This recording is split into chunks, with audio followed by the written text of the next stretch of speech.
He really wanted to make a movie with us that kind of honored the indie aesthetic that we had had. I mean, we've never made a movie that cost more than $50,000 before this movie, but also take it, you know, up a notch, I guess, and deliver it to the rest of the country, you know. So we started these conversations about making a very simple movie that was very relationship-based, you know, with really, really good actors, so that we could maintain that sense of intimacy on set, kind of a smaller crew, and try to do what we do best, you know, which is kind of focus on the funny and the kind of, you know, tragically comedic elements of relationships. Watching John and Jonah is like watching the seventh game in a World Series when the two best teams made it there and the best pitchers are on. They sit down in the scene together and they each know that if they don't bring their best, they're going to look stupid. And if they're not listening to a tee, they're going to look bad across from the other person. And it really is the matching of minds. And there's something about the way that they compete with each other. They're this perfect puzzle that fits in really, really well. And I don't know why that is. We didn't plan that. We didn't rehearse.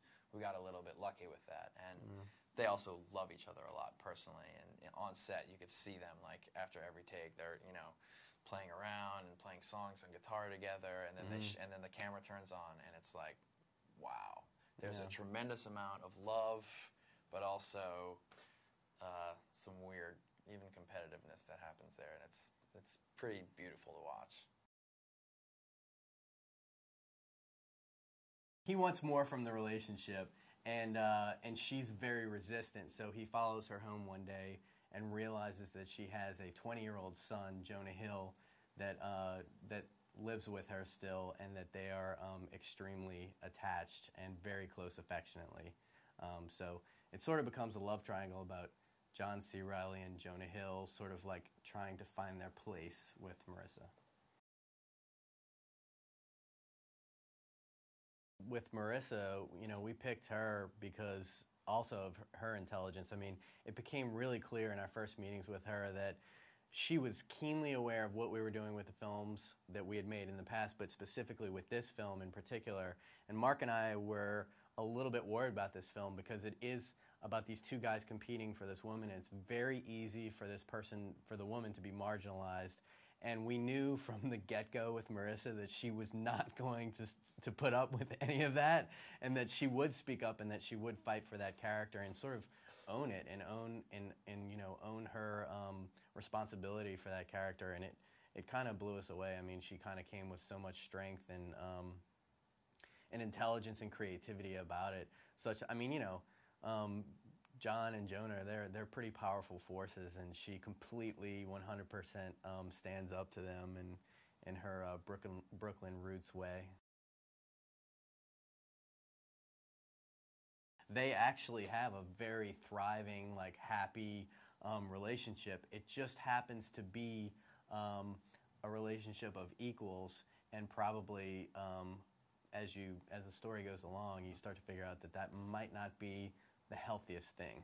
I think the way we like to describe Molly and Cyrus' relationship is that they fulfill almost every aspect of each other's lives that need fulfilling in a relationship, except that there is no romance or no sexual component to it. So it makes it that much harder for John to find his way in, because sure, he has a great sexual relationship with Molly, but everything else that he wants out of there, the emotional stuff, the spiritual stuff, is in direct competition with where Cyrus already sits. So it's a very natural cooking pot for tension.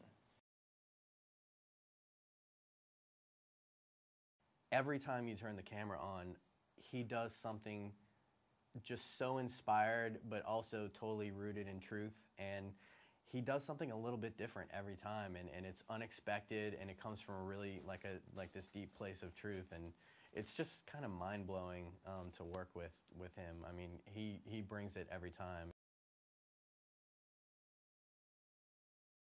The way I guess we kind of conceive of Cyrus is that he's sort of a caveman.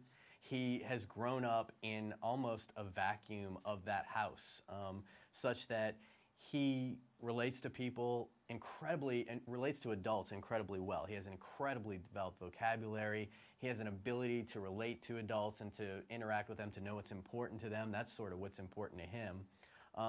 Also, his creative world, he's sort of like a new age world musician, and he's sort of just like doesn't think it's strange at all that he's this 20-year-old kid who, you know, has this like Yanni-like keyboard set up, and that he's like literally like cutting albums at that early age. He doesn't conduct himself very well in relationships. And also, this character, John, is much smarter than the average character that John C. Reilly plays. You know, he gets himself into these situations, and he moves, you know, not like a dopey sheepdog, but like with intelligence. But it still doesn't prevent him from getting into a lot of trouble.